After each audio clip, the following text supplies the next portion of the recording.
సభాధ్యక్షులు జల్కర సీనన్న గారికి వేదిక మీద ఉన్న పెద్దలందరికీ దండాలు, మీ అందరికీ కూడా దండం. జై తెలంగాణ, జై తెలంగాణ, జోహార్ గద్దరన్న, జోహార్ గద్దరన్న, జోహార్ తెలంగాణ మన వీరులకు, జోహార్ తెలంగాణ మన వీరులకు, జోహార్ జోహార్. నేను ఈ మీటింగ్ చూస్తుంటే నాకు ఒక రెండు అంశాలు, పిల్లలు నల్ల డ్రెస్ వేసి ఇక్కడ పర్ఫామ్ చేస్తున్న క్రమంలో గాంజాయి ఒక సన్నివేశం ఒకటి కనబడ్డది నాకు. తర్వాత ఇక్కడ అందరం నిలవడం వచ్చిన వాళ్ళ గద్దరన్న ఆశయాలను కొనసాగిస్తామనుకుంటా నినాదాలు ఇచ్చుకుంటూ పోయినరు. సో నన్ను అందరు పాజిటివ్గా తీసుకోండి దయచేసి. నాకేంటంటే ఈ గద్దరన్నతో నిసంటోళ్ళని తిరిగిన తర్వాత కొన్ని ఉన్నది మాట్లాడాలనిపిస్తుంది, కుండ బదలు కొట్టినట్టు చెప్పాలనిపిస్తుంది. జర వందనాలు వందనాలమ్మో, వందనాలు వందనాలమ్మో, మా బిడ్డలారా వందనాలు వందనాలమ్మో, వీరులారా వీరులారా రాడి కల్లా సూరులారా, ఒక్కరొక్కరు ఒరిగిపోయి సుఖాలల్లో గలిసినారా, ఒక్కరొక్కరు ఒరిగిపోయి సుఖాలల్లో గలిసినారా, సుఖాలల్లో గలిసి మీరు సూర్యులై వెలిసినారా, ఏ దిక్కు లేనొల్లాగు మా బిడ్డలు మీరు, ఏ దిక్కు లేనొల్లాగు మా బిడ్డలు మీరు, దిక్కు చూపే సుఖాలయ్యిందా మా బిడ్డలు మీరు, దిక్కు చూపే సుఖాలయ్యిందా మా బిడ్డలు. దిక్కు చూపే సుక్కలు అప్పుడు రాడికల్ల ఉద్యమాలు, తర్వాత తెలంగాణ ఉద్యమాలల్లా వాళ్ళ ప్రాణ త్యాగాలు చేసి తెలంగాణ భవిష్యత్తు గురించి, ఒక అద్భుతమైన భవిష్యత్తు గురించి ఒక దిక్కు చచ్చిపోతుంటే, ఇవాళ ఏ పల్లెలకు పోయినా ఎక్కడ పోయినా గాంజాయి తాండవం ఆడుతుంది. ఏ ఊరికి పోయినా మీరు, ఏ స్కూళ్ళకు పోయినా గాంజాయి తాండవం ఆడుతున్నది. ఒక 6-7 ఏళ్ల కింది వరకు గాంజాయి మీద నాటకాలు లేకుండే, ఇప్పుడు కొత్తగా గాంజాయి ప్రభుత్వమే పాటలు పాడిపించి, మా గదర్ నర్సన్న కూడా మొన్న పాట పాడిండు, దాని మీద అద్భుతమైన పాట పాడిండు. అంటే గాంజాయి అనేది క్యాన్సర్ లెక్క యువతరాన్ని సర్వనాశనం చేస్తా ఉన్నది. బెల్ట్ షాప్లతోని సర్వనాశనం అయింది. గాంజాయి అయితే ఇప్పుడు ఊర్లలో ఎక్కడ 3-4 పోరగాలు కనబడితే ఆడోళ్ళు కాదు మొగోళ్ళు కూడా బండి నడుపుకుంటా రోడ్డు కట్టం వచ్చి నిలబడితే కూడా ఆపే పరిస్థితి లేదు. ఆపితే వాడు ఏం చేస్తాడో వానికే తెలియదు.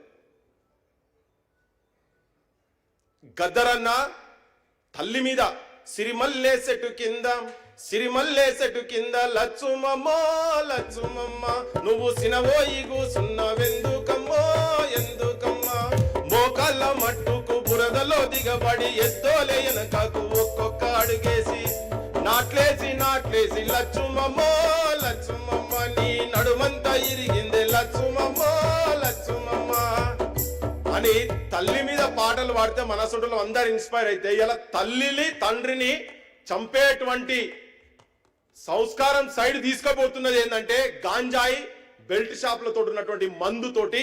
ఇలా పల్లెలు కాదు పట్టణాలలో కూడా వైన్ షాపులు ఇటువంటి వాటి ముంగట ఆడోళ్ళు పోయే పరిస్థితి లేదు. మనం గద్దరన్న ఆశయాలను కొనసాగించాలంటే వీటితో పాటునే ప్రతి వేదిక మీద చెప్తా ఉంటా, ప్రతి వేదిక మీద మాట్లాడుతూ మా శాంతా సిన్హా గారు అసలు ఇన్స్పిరేషన్స్ తోటి నేను బడుల దగ్గర పోతున్నా. మొన్న కూడా నేను గదరన్న వేదిక కాబట్టి కొన్ని చెప్పాలి, గదరన్న సాహిత్యంతో వచ్చింది కాబట్టి నేను చెప్పదలుచుకున్నా. నేను గతంలో ముఖ్యమంత్రి గారు ఇక్కడ ఉన్నప్పుడు కూడా రేవంత్ రెడ్డి గారు ముంగట కూడా చెప్పిన, నేను తెలంగాణముల బడులేవు ఉన్న బడులకు భవంతు లేదు, వానకాలము ఎండకాలము వారం రోజులు సెలవు దినాలే, చెట్ల కింద మా పోరగాళ్ళు రా నీడ తిరిగినట్టు తిరుగుతుంటారు, పోరలు వస్తే పంతులు రాడు, పంతులు వస్తే పోరలు రారు, పోరలు పంతులు ఇద్దరు వస్తే రాయనీకి మా సారు గారికి చాకి పీసు లేదు, మాయన్నల్లారా చాకి పీసు లేదు, మాయన్నల్లారా తగా పట్టణ తెలంగాణము గుండె సప్పుడినుడో, మాయన్నల్లారా తగా పట్టణ తెలంగాణము గుండె సప్పుడినుడో, మాయన్నల్లారా. 1996 గద్దరన్న ఇంట్లో తర్వాత నౌరన్ టాకీస్ దగ్గర మొట్టమొదటి పాడిన పాట ఇయ్యాలటికి మొన్న 3-4 రోజుల కింద నేను ఆలంపూర్ పోయినా 560 మంది విద్యార్థులుంటే డార్మెటరీ అదే, వాళ్ళు పండుకునేది అంతా మొత్తం అక్కడనే, క్లాస్ రూమ్లు కూడా అక్కడనే, ఉతికే బట్టలు కూడా అక్కడనే ఆరేస్తున్నారు, బెంచీలు లేవు, చాక్ పీసులు లేవు, ఒక్కటే చిన్న అర్రలల్లా 40-45 మంది పిల్లలు అక్కడే పండుకుంటున్నారు, బాత్రూములు లేవు, దానికి మొత్తం బయటికి పోయి వస్తున్నారు. గద్దరన్న 96లో రాసినటువంటి పాటకు ఇయ్యాలని కూడా వేల బడులు గత ప్రభుత్వంలో బంద్ అయినాయి, ఈ ప్రభుత్వంలో కూడా బంద్ అవుతున్నాయి. సౌకర్యాలు లేక సతమతమై తరగతి గదులలో భావి భారతదేశ నిర్మాణం జరుగుతుందని చెప్పి చెప్పుకుంటూ వచ్చినాము. కానీ ఇవాళ పేదోళ్ళు ఏ పేద ప్రజల గురించి గద్దరన్న పాకులాడిండో, జీవితాంతం ఎవరి గురించి ఉద్యమాలు నిర్మాణం చేసిండో, ఎవరి గురించి సాహిత్యం తయారు చేసిండో, వాళ్ళు చాలా హీనంగా ఘోరాతి ఘోరంగా చదువుకునే పరిస్థితి ఉన్నది. చదువు పిరమైంది. వీటికి వ్యతిరేకంగా మనం కొట్లాడాల్సిన అవసరము ఆవశ్యకత. వర్ధంతులు జయంతులు అన్నప్పుడు వాళ్ళ ఆశయాలను ఎందుకు జరుపుకుంటామంటే వాళ్ళ ఆశయాలను మనం ఇమిడించుకొని భావి తరాలకు ఆ లైన్ చూపించే బాటలా మనం పోవాలి. కాబట్టి వేసిన వాళ్ళందరూ పూలేసిన వాళ్ళందరూ కూడా గద్దరన్న ఆశయాలు కొనసాగిస్తామన్నప్పుడు ఇటువంటి వాటి మీద బడులే కాదు, గద్దరన్న ఉద్యోగాల గురించి కూడా చెప్పిండు. ఐఏఎస్లు ఐపీఎస్లు అందరిని మిఠాయి చందమామలే, మేనేజర్లు, డాక్టర్లు, వైస్ ఛాన్సలర్లు, ప్రిన్సిపాల్లు, క్లర్కులు, మిగిలిందొక్కడే సీపురు కొలువుకు తోటి ఆంధ్రుడు పోటీకొచ్చినాడా అని. ఇప్పటికి కూడా నిరుద్యోగ సమస్య తెలంగాణలో తాండవమాడుతున్నది. యువతరం నాశనం అవుతున్నది, రైతుల బతుకులు నాశనం అవుతున్నది. నువ్వు ఏ సెగ్మెంట్ చూసుకున్నా గానీ ప్రతి ఒక్కటి కార్మికుల, కర్షకుల గురించి అందరి గురించి గద్దరన్న రాసిన పాడిండు కదా. సమస్యలు ఎక్కడేసిన గొంగడు అక్కడనే ఉన్నాయి. నేను మొన్న చెప్పినా, మళ్ళీ అలా చెప్తున్నా, మీ కొంతమందికి వెనుక ముందు ఉంటే మీరు సాహిత్యం మీరు రాసి పంపండి. మా బోటోళ్ళము సమాజంలో తిరుగుతాం. గద్దరన్న ఆశయాలను నెరవేర్చే వరకు. గద్దరన్న చెప్పిండు ఒక మాట, ప్రజల ఆలోచనలు, ఉద్యమాలు చేసేటువంటి, సాహిత్యం తయారు చేసినటువంటి నాయకుల ఆలోచనలను అమలయ్యేంత వరకు ప్రజాప్రభుత్వాలు రానట్టే అని చెప్పిండు గద్దరన్న. బానిసలారా లెండిరా, ఈ బానిస బతుకులు వద్దురా అని చెప్పిండు. ఓటును ఆయుధం చేసుకొని ఒక రాజ్యాన్ని కూల్చేటందుకు తన గొంతు, తన పాట అన్ని ముందడికి వచ్చినాయి. ఇలా రాబోతున్నాయి, మళ్ళా పోరాటాలు రాబోతున్నాయి. నీళ్ల సమస్య, గోదావరి అలల మీద కోటి కలల గానమా, కృష్ణమ్మ పరుగులకు నురుగుల హారమా, మా నీళ్లు మాకేనని కత్తుల కోలాటమా, కన్నీటి గానమా. కత్తుల కోలాటం మళ్ళా జరగబోతున్నది బనకచర్ల రూపంలో. గద్దరన్న ఆశయాలు నెరవేర్చాలంటే ఈ పోరాటాలల్లా మీరందరూ, ప్రజలందరూ కూడా సావధానంగా ఉండి ప్రభుత్వాలను, రాజ్యాలను, ఏ రాజ్యమైనా, ఏ ప్రభుత్వమైనా, ఏ నాయకుడైనా, ఏ రాజకీయ పార్టీ అయినా కానీ గద్దరన్న ఎట్లయితే గుండె తనాయించి బుల్లెట్లు సంపలేకపోయినాయి, గద్దరన్న బుల్లెట్లు సంపలేకపోయినాయి, కానీ కాలం తీసుకుపోయింది. కానీ ఆయన వదిలిపెట్టిపోయిండు. కాలము తెలంగాణకు పురుడోసి కనాల్సిన అవసరం ఉండే కావచ్చు. దానిలో గద్దరన్నే ముఖ్య పాత్ర పోషించుడు. గద్దరన్న లేకుంటే తెలంగాణ లేదు.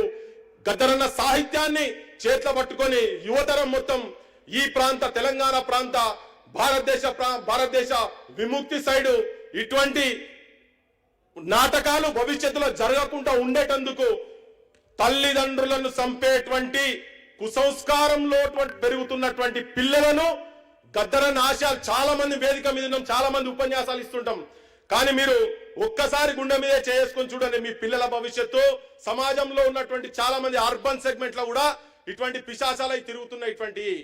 వీటిని అరికట్టేందుకు నాయకులందరికీ పర్సెంటేజ్ పోతున్నాయి. నా వ్యక్తిగత అభిప్రాయం ఇది. ఇవన్నీ ఆపాలంటే, తన ఆశయాలు నిజంగా నెరవేరాలంటే, ఒక నూతన సమాజాన్ని నిర్మించాలంటే గద్దరన్న సాహిత్యాన్ని నిర్మోహమాటంగా, నిర్భయంగా ఛాతీ తనాయించి సమాజం లోపల తీసుకుపోయి యువతరాన్ని తయారు చేయాలి. మళ్ళొక్కసారి చెప్తున్నా, సమాజంలో ఒక ఉదాహరణగా ఉండేటువంటి ఆత్మ బలిదానాలు చేసుకొని 1200 మంది పిల్లలు, అంతకుముందు ఫైరింగ్ జరిగితే 369 మంది చనిపోతూ వచ్చినటువంటి తెలంగాణ ఇవాళ గాంజాయి, బెల్ట్ షాపులు, తాగుబోతుల రూపంగా తయారు కాబోతున్నది. తల్లిదండ్రులను చంపేటువంటి కుసంస్కారులుగా తయారవుతున్నారు. కాబట్టి దాన్ని ఎదిరించాలంటే గదర్ ఫౌండేషన్ నుంచి మా శావశక్తిలా మేము చేస్తాం. ప్రభుత్వానికి కూడా విజ్ఞప్తి చేసేది ఏంటంటే, మీరు ఒక మాట ఇచ్చిండ్రు వేదిక మీదకి వెళ్ళి, ఇది పాజిటివ్ గానే తీసుకొని గవర్నమెంట్ మీరు తొందరగా చాలా మంది అనుకుంటారు జనాలు 3 కోట్లు అనగానే ఇక వచ్చేసినాయి మా సూర్యం సరిత సూర్యం వీళ్ళకి లోపటేసుకున్నారు కావచ్చు అనుకుంటారు. అటువంటిది ఏం లేదు, ఇంకా రాలే ఎవరికి. మా మేడం ఉన్నదే, వారి గైడెన్స్ లో మా అద్భుతమైన టీం, మా టీం గురించి చెప్తున్న మల్లన్న ఆయనకైతే పని పిచ్చోడు. ఇక మా జిల్కర సీన్ అని ఉన్నాడు. మా టీం అంతా ఇంకా చాలా మంది అడ్వైజులు తీసుకొని కూడా మేము ఇటువంటి వాటి మీద చాలా పనిచేయదలుచుకున్నాం. చూడండి, వచ్చిన కాడికెళ్ళి ఇప్పటిదాకా చూడండి పుస్తకాల రూపంలో ఇప్పటికే 6-7 పుస్తకాలు వచ్చినాయి మా గద్దర్ ఫౌండేషన్ నుంచి. సాహిత్యం తరఫు నుంచి జనాన్ని చైతన్యవంతం చేసేటువంటి ప్రయత్నం చేస్తాం. ఇవి చదవాలి, మీరు చదివి ఆచరణలో పెట్టాల్సిన అవసరం ఉన్నది. ప్రభుత్వం వారికి చెప్పదలుచుకునేది ఏంటంటే, మీరు వెంటనే మీరు ఎక్కడిస్తారో మీరు చెప్పిండ్రు ట్యాంక్ బండ్ దగ్గర ఒకటేంటంటే ఒక అడ్డా కావాలి. జనం అందరు వచ్చి కూర్చొని మంచి చెడులు మాట్లాడుకునేటువంటి ఒక అడ్డా కావాలి. ఆ అడ్డా మీరు తయారు చేసి పెట్టాలి. నాకు చాలా బాధ అనిపిస్తుంది ఏంటంటే, చాలా అంటే నేను ఫిలాసఫీ మాట్లాడదలుచుకోలే, అంబేద్కర్ ఫిలాసఫీలు, మార్క్స్, లెనిన్ ఇవన్నీ ఏమైతున్నా బాధ ఏమనిపిస్తుంది అంటే, అంబేద్కర్ విగ్రహం దగ్గర అక్కడనే కూర్చొని గంజాయి కొడుతున్నారు, అక్కడనే కూర్చొని తాగుతున్నారు, అక్కడనే కూర్చొని బూతులు మాట్లాడుతున్నారు. పూలే విగ్రహం కాడ కూర్చొని పూలే తెలియదు, అంబేద్కర్ తెలియదు, అర్థం చేసుకోలే. నాకు అర్థం కాదు ఇవన్నీ. గొప్ప గొప్పల రేపు గదరన విగ్రహం కాడ కూర్చొని కూడా గదే పని చేస్తారేమో అనిపిస్తుంది నాకు. అంటే ఎక్కడో దగ్గర సమాజము యువతరం చైతన్యం అయ్యి జనజన మాట్లాడుకుంటే చెప్పిండు అంబేద్కర్ సంఘాలు పెట్టుకొని అటు ఇటు చేస్తున్నారని. అసలు వీళ్ళ గురించి తెలిస్తే ఒక్కడు నర్రరవన్న మొత్తం దేశం అంతా తీసి అంబేద్కర్ అసలు ఏంటిది, దాని సంగతి ఏంటిదని ఆయన ఇది ఒక పిచ్చి మళ్ళీ. కానీ ఎక్కడి దాకా పోయిండు, పద్మశ్రీ దాకా పోయిండు. పద్మశ్రీ చాలా చిన్నది. నాకు తన ఒక్క మనిషి ఒక్కడే బెంచ్ చేసుకున్నాడు కుర్చీ మీద కూర్చొని నేను ఏం చేయాలని రంగరిచ్చిండు. కొంతమందికి అలా దారి చూపేటువంటి, మరి ఏమంటామో నాకు తెలియదు కానీ నేను దేవుడు అనదలుచుకోలేదు తన, కానీ ఒక మార్గదర్శకుడు మాత్రం కాగలిగిండు. అంటే ఇట్లా సమాజంలో ఇటువంటి వాళ్ళను ఉదాహరణ కనుక తీసుకొని కనుక మనం పోగలిగితే సమాజాన్ని మార్చొచ్చు. అంబేద్కర్ గురించి తెలవాలి, మార్క్స్ గురించి తెలవాలి, అందరి గురించి తెలవాలి, అసలు మనిషి గురించి తెలవాలి. మాయమైపోతున్నాడమ్మా మనిషి అన్నవాడు మచ్చుకైనా లేడు అని అంటారు కదా. ఆ మనిషిని మాయమయ్యే మనిషిని మళ్ళీ బతికించాలంటే గద్దరన్న సాహిత్యాన్ని గుండె నిండా నింపుకొని వాస్తవాలు మాట్లాడేటువంటి దమ్ము ధైర్యం తీసుకొచ్చుకోవాలని, అదే గద్దరన్నకు నిజమైన నివాళి. ఇక్కడ వేసిన వాళ్ళందరూ కూడా గద్దరన్న ఆశయాలను కొనసాగిస్తామంటే ఇవన్నీ జర మనసులో పెట్టుకోవాలని మీ అందరికీ దండం పెడుతూ ముగిస్తున్నా. Thank you so much.